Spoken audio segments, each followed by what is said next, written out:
Bonjour à toutes et à tous, c'est Laurie Pierre pour l'émission Laurie Show. Aujourd'hui, dans cette émission, je reçois un grand monsieur qui est Brice Masseur. Alors, bienvenue dans cette émission qui est Laurie Show. Bonjour, merci pour l'invitation Laurie, je suis très content d'être avec toi là aujourd'hui. Déjà parce que ça fait un moment qu'on ne s'est pas vu et puis comme ça on démarre l'année du bon pied. D'accord. Alors, vous ne savez pas qui est Brice. Brice c'est un homme, c'est un grand monsieur. Hein? Alors, il est là aujourd'hui, il va parler de lui. Moi-même, il est hors de question, je fais sa présentation parce que c'est un homme qui a multi-casquettes.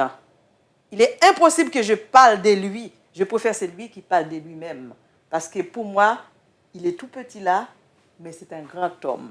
Alors, parlez-nous, qui tu es exactement? Eh ben, je pense qu'avant tout, je suis un aventurier.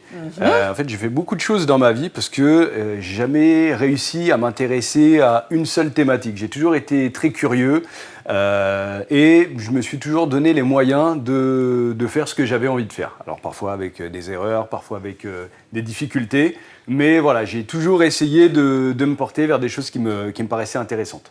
Alors, pour moi, quand on dit chanteur, rappeur, ingénieur de son, responsable des politiques, chef d'entreprise et tant d'autres, mais ça fait quand même beaucoup pour un homme.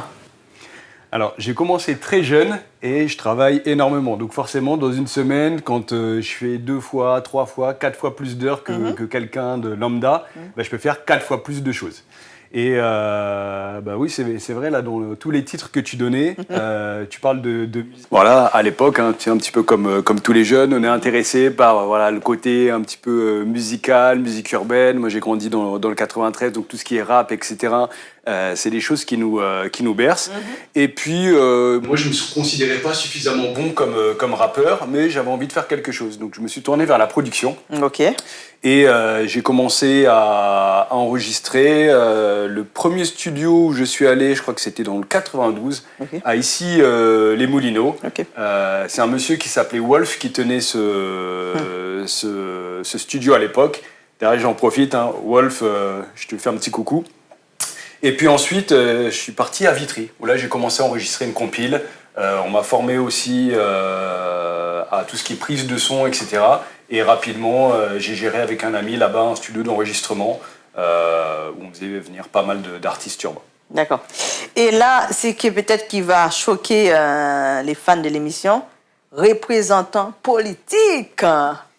Alors, pareil, aujourd'hui, tu vois, c'est les transitions, c'est original que tu me dises ça, parce que à l'époque où je me suis lancé dans la musique, j'étais pas du tout pour la politique. J'avais les a priori que peuvent avoir les gens de quartier sur la politique.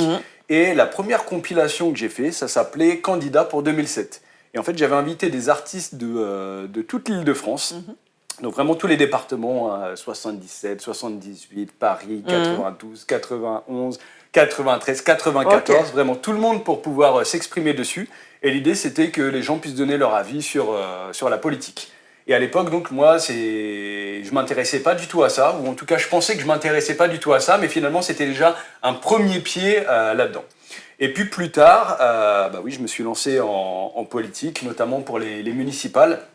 Parce que, avec peut-être une certaine expérience, une certaine maturité, je me suis dit que si on veut changer les choses, c'est bien de mettre des messages dans son coin sur Facebook, sur son canapé, c'est bien d'aller prendre son gilet jaune et puis d'aller manifester dans la rue, mais avant de faire ça, il y a plein d'outils, il y a plein de mécanismes qui existent et qui nous permettent soit de voter pour les gens qui représentent le mieux nos idées, ou peut-être encore mieux, d'aller nous-mêmes défendre certaines idées. Donc c'est comme ça que je me suis lancé en politique. D'accord.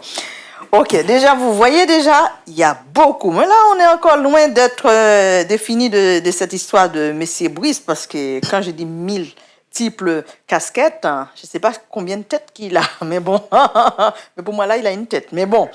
Et là, on va parler aussi chef d'entreprise. Alors, chef d'entreprise, pareil, hein, tu vois, je disais au début que j'étais un grand aventurier.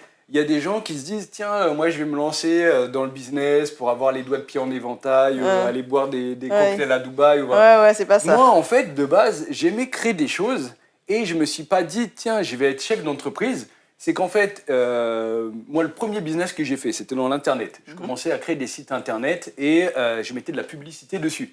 En fait, on me disait, si tu veux pouvoir toucher ton chèque, toucher ton virement, là, de la publicité sur site Internet, il te faut un statut juridique. Il faut que tu crées une entreprise. Ah oui.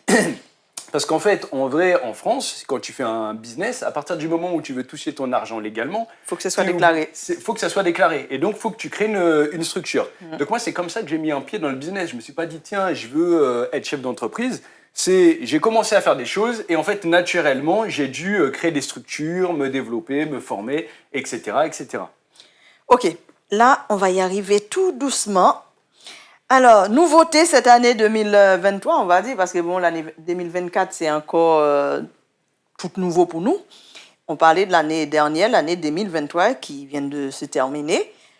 Tu as quand même, tu diriges là actuellement un nouveau concept, non? Parlez-nous un peu.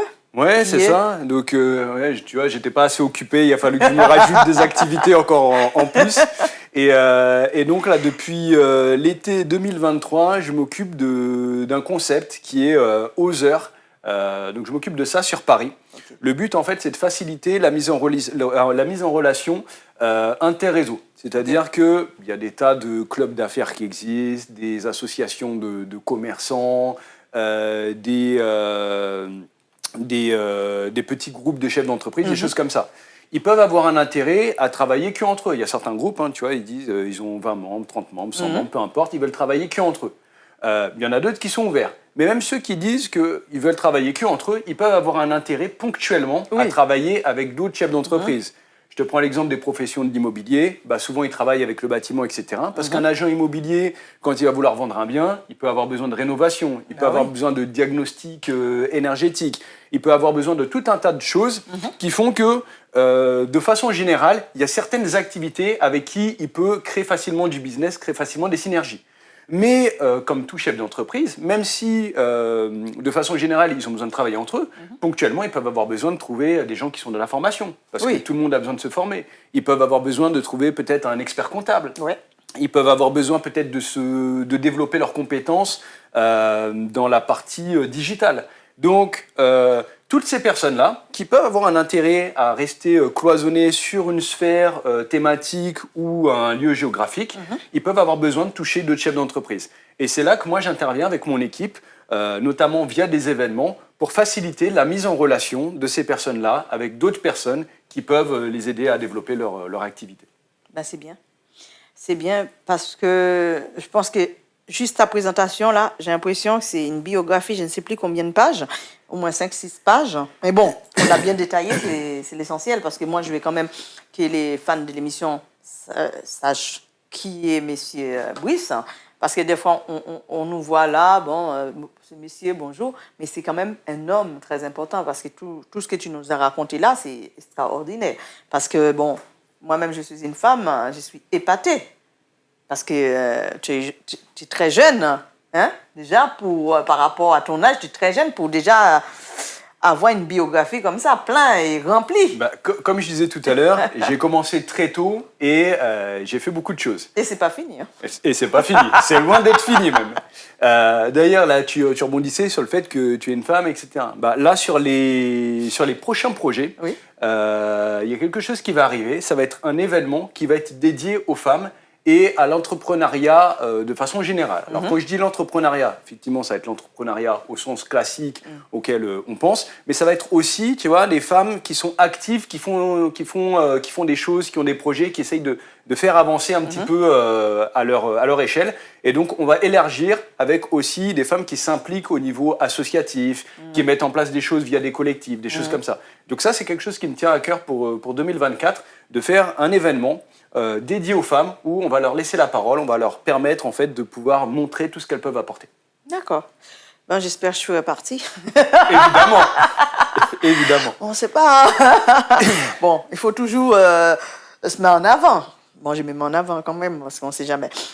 Alors, on a parlé de tout ça et je ne sais pas si c'est des rumeurs, j'ai entendu dire que bientôt, dans ma communauté haïtienne de France, hein, tu seras de jury de quelque chose. Ben, on ne veut pas en parler. Est-ce que c'est des rumeurs ou c'est quelque chose qui est vraiment, qui peut être approfondi plutôt? Alors, tu sais ce qu'on dit, hein, il n'y a pas de fumée sans feu. Effectivement, on m'a bien proposé de faire partie du jury pour une événement qui aura lieu le 16 mars. Alors, c'est un événement qui va avoir lieu courant mars et qui va tourner autour de la beauté, de la représentation, etc. Ouais. Donc, j'en dis pas plus pour l'instant, mais effectivement, les rumeurs dont tu as eu écho sont fondées sur quelque chose. D'accord. Est-ce que tu as quand même d'autres choses à ajouter? Parce que c'est une émission qu'on parle de ce que la personne fait exactement.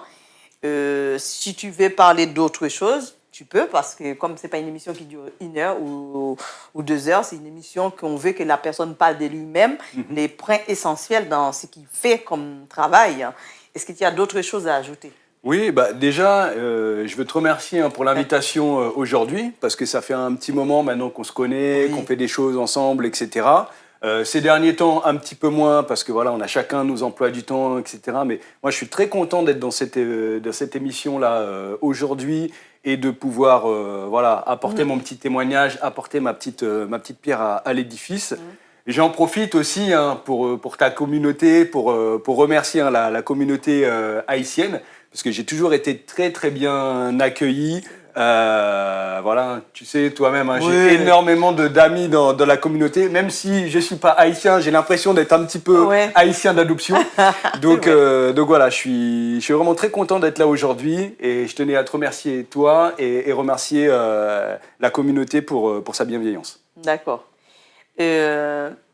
Si tu veux ajouter encore d'autres choses, parce qu'on n'a pas parlé, on a oublié les petits magasins qui est quand même vers Bastille. Oui. Il ne faut pas oublier quand même. Hein? Oui, c'est vrai. On a parlé tellement de choses, je me suis dit, il manque quelque chose dans la biographie. C'est vrai. Tu sais, tu disais tout à l'heure multi-casquette, multi-expérience, etc. C'est vrai que là, j'ai fait synthétique. Je me suis attardé sur les points un petit peu marquants.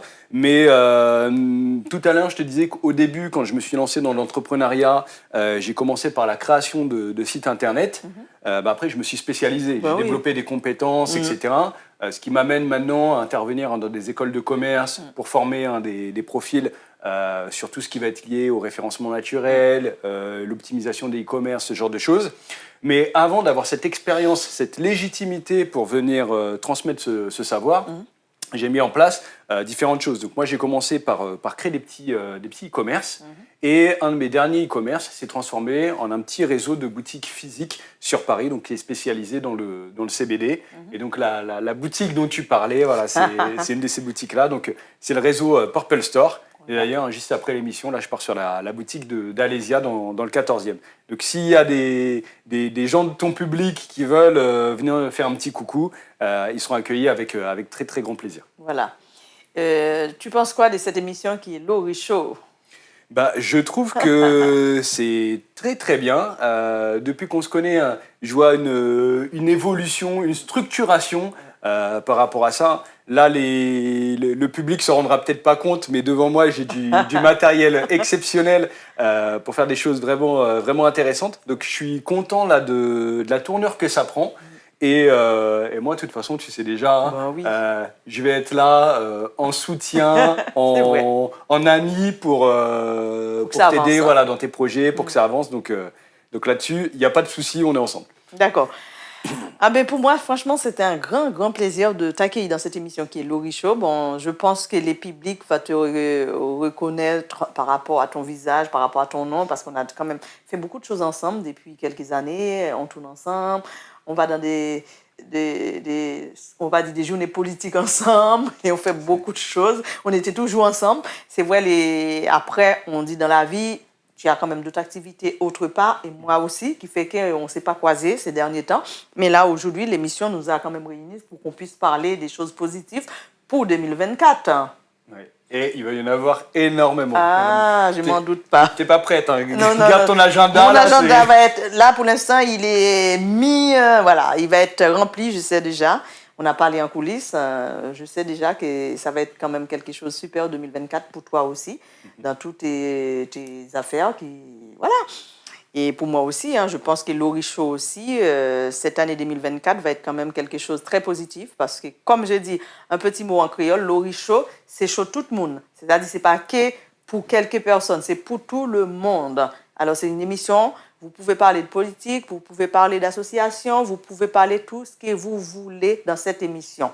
Alors, c'est pour ça, j'ai toujours dit en créole, Laurie Show, c'est chaud tout le monde et m'attend tout le monde. Alors, merci pour ta présence. Merci d'être là. Merci pour l'invitation. Et toujours un plaisir de t'accueillir dans cette belle émission qui est Laurie Show. Alors, on va faire le mot de la fin. Le mot de la fin, c'est qu'il faut que tout le monde vienne suivre les prochains épisodes de Laurie Show pour savoir ce qui se passe pour 2024. D'accord. C'était Laurie Pierre pour l'émission Laurie Show. À très bientôt. Bye bye. Au revoir. Merci.